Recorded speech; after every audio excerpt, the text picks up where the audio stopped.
এনসিপির সাংসদরা এনডিএ বৈঠকে যাওয়া প্রসঙ্গে অগ্নিমিত্রা পাল বলেন, দলের শীর্ষ নেতৃত্ব যেটা বলবেন সেটাই হবে, দেশ আগে তারপর সবকিছু।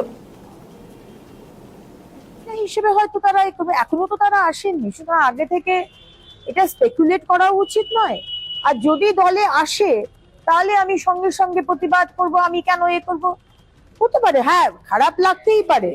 আজকে সায়নী ঘোষ যে শিবলিঙ্গের ওপর কন্ডম পরিয়েছে, সে যদি আজকে দলে, যেটা যারা আমরা হিন্দুত্ব নিয়ে কথা বলি, আমাদের খারাপ লাগতেই পারে।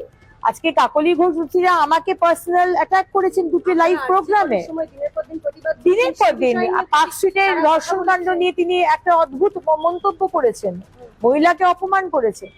কিন্তু আবার বলবো, দেশ সর্বপ্রথম এবং শীর্ষ নেতৃত্বের ডিসিশন সর্বপ্রথম। সব বিষয়ে নাক গলিয়ে নিজের মতামত দিয়ে অন্তত এটা কিন্তু আমাদের দলে চলে না।